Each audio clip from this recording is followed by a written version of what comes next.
So today I'm going to start the analysis with S&P 500, the futures ES. So we're going to look at the overall US equities market. And it looks like we are on a long-term uptrend, as you can see from the 200 EMA.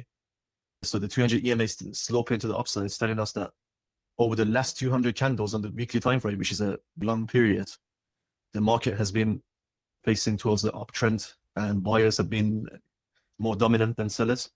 And when you zoom out, it looks like the market is very extended, overextended relative to the 200 EMA, because usually the market likes to always come back to the 200 EMA just to get into like a fair value condition before the buyers again push the price higher again, like we've seen before in the past. But over the last few months, we haven't seen a major pullback back to the 200 EMA. And when you put on the Bollinger Band on the chart as well, it looks like price is approaching the upper band of the Bollinger Band again, which could signal to us that market is starting to get overextended, and we need to be very aware and use good risk management on our trades to make sure we're not caught up in a massive crash where a majority of our positions get liquidated. We need to have good tight stop losses in place. When we place our trades in the stock market, we need to always trail our stop losses so that we're protected at all times, especially in these conditions where the market is very overextended. Look at this. Whenever the price approached the upper band, we always had a huge retracement. If you look at the current market structure, this area where I would like to see price pull back to would be the 7,600 area.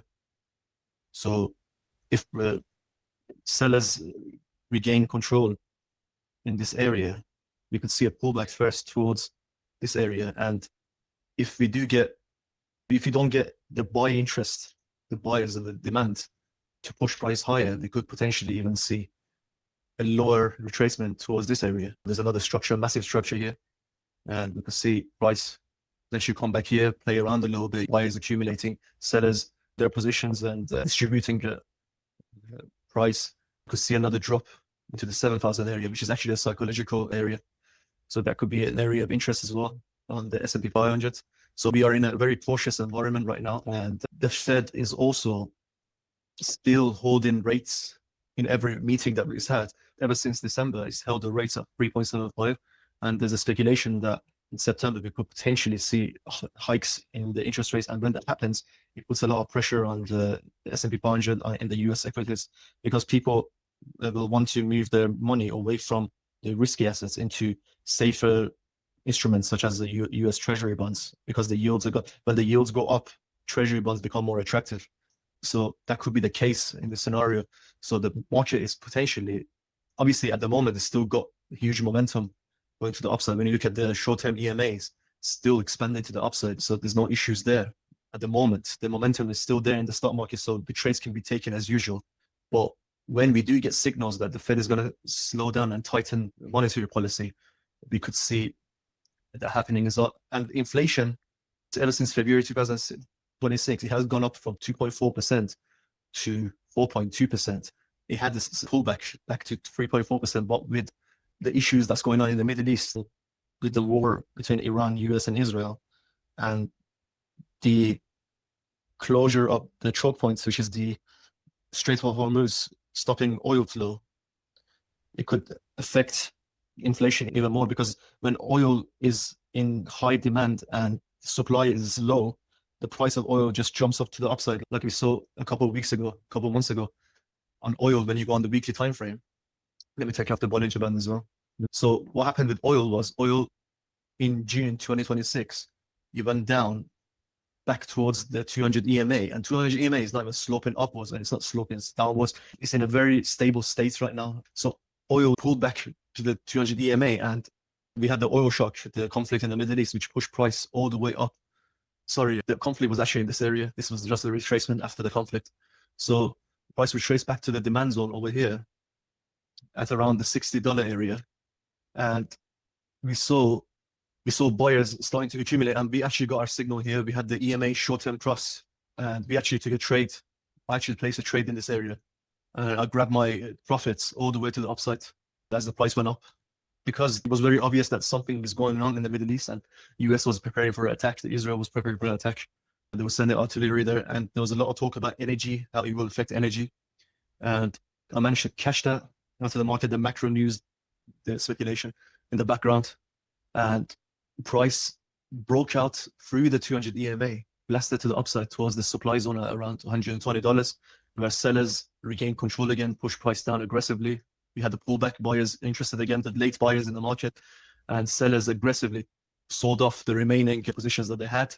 And we had a retracement back to the short-term EMAs, and buyers again bought after that sell-off, and sellers started distributing their positions in this area.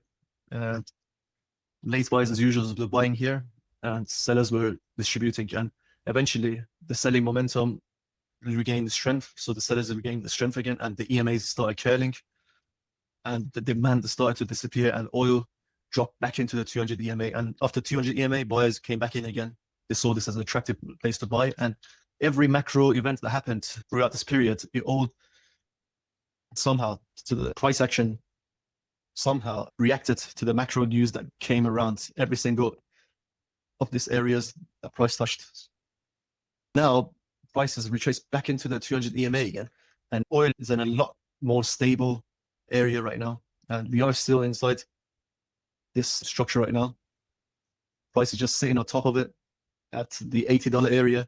And it's a consolidation period, in my opinion, right now. So buyers and sellers are going to be trading at fair value in this area. This is the fair value, in my opinion, in the market, this area. But if we do see signs that inflation is going to go up, it's going to be because of the majority of the rates. The reason for that would be oil, mostly.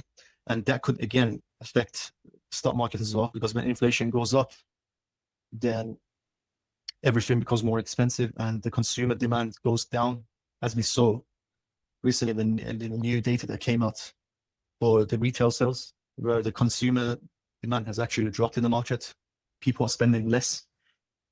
Unemployment is, ever since 2022, it's been stable at around 3 to 4%, but it has dropped. Unemployment has dropped as well at the same time. Okay, so oil at the moment is at fair value, in my opinion.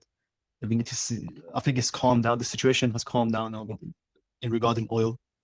And gold has also seen some demand at around the 4,000 area. So price will trace back down towards the 4,000 area. And it was under the short-term EMAs, and now it has regained strength and it's above the short-term EMAs again over here. Okay. And I think we could see some bearish pressure now. This was the initial demand of this zone. I think the sellers are going to start, the sellers that were selling here, they're going to start offloading again. Price could pull back down and just move inside this fair value zone.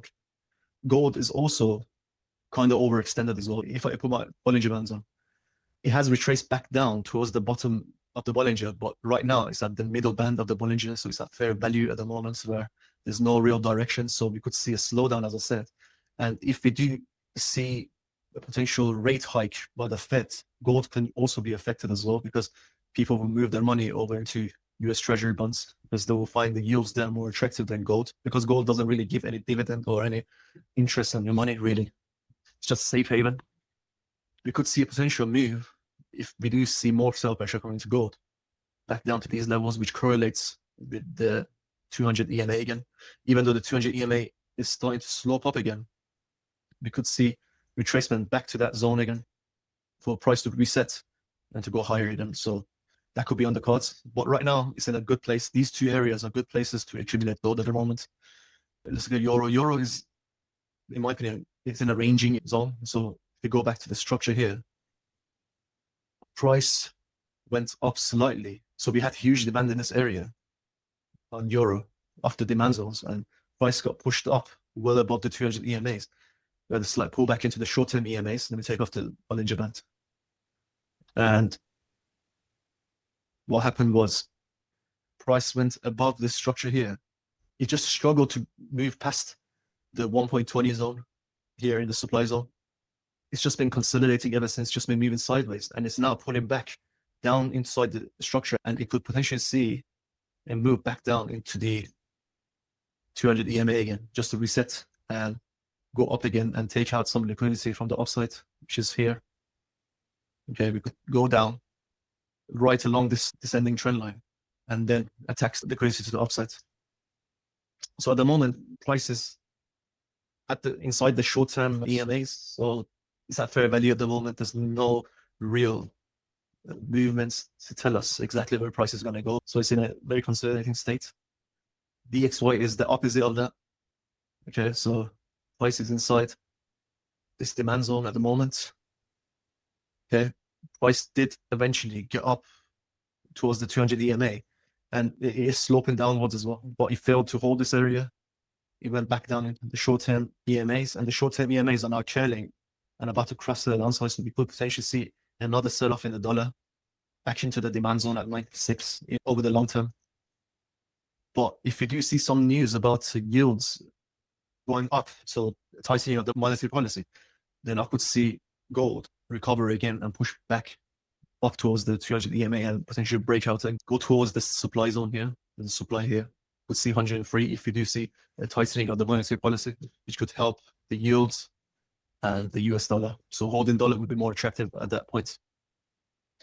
The US Treasury yields, 10-year and 30-year, are pretty much similar. They're going up, so the market is pricing in higher yields. Okay, so the bond market is telling us that the way things are going right now, they are more leaning towards higher yields. So we could see the bond market is well above the 200 EMA as well, but it is approaching the supply zone. So we could see potentially price going towards the 5.5% year, the 10-year treasuries. We could see price attack the resistance in this area and go towards the 5% zone, 5% short-term yields. Okay. And the UK stock market tried to break out as well last month, but the moment is consolidating at the top, close to resistance. But we did take some positions because of that in Dr. Martin, and it's going pretty well, to be fair, right now. We took this position and it's going pretty well. We gave the entry at 83.2. Let me open up Discord to show you guys when the entry was given.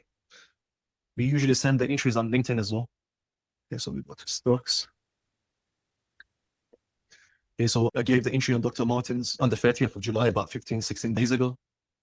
And as you can see, the market has already gone up from our initial position. iPower, we also had this position on. It got triggered here. This was a consumer staples. And this recent pullback was because of the low demand in consumer spending, like the drop in consumer spending. It was a short-term sell-off. But I still believe that it could go up and take out this liquidity up here. So I'll put my TP right where the liquidity is. And the monthly time frame as well, it's not even over yet. It's already trailing up to the upside, the short-term EMAs, and it's about to cross. Once that cross happens, we could see explosive move to the upside, which will take some time to play out. But the financial sector as well, because the market is pricing in higher yields, it could help the financial sector, the banks and the financial institutions, because they can charge higher yields and make more profit on their lending. Okay, and that's going well as well. I gave this entry a couple of weeks ago. We entered here as this breakout happened, and it's consolidating a little bit, but the short-term EMAs are facing up. The 200 EMA is starting to slope to the upside and price is well above it. And I see some gaps in the market in this area at the 96 level and some liquidity inside the supply zone at 110. So I think the first target that we will initially reach on this is going to be this gap in the market. We need to go past this consolidation area as well. So we're going to potentially come to this area, play around a little bit, push to the upside, fill in some gaps, maybe have a pullback, or maybe just keep on going up. If we do see some type of action in the bond market and some signals from the Federal Reserve on potential hikes. I think for today, I'm going to just keep it very short. I think I'm going to just do what I've done here. I'm just going to leave it for next week. And if you enjoyed it, just let me know. And if you think I could improve on something, just let me know as well. We could improve on future videos. All right, guys, I hope you have a great week ahead. Peace out.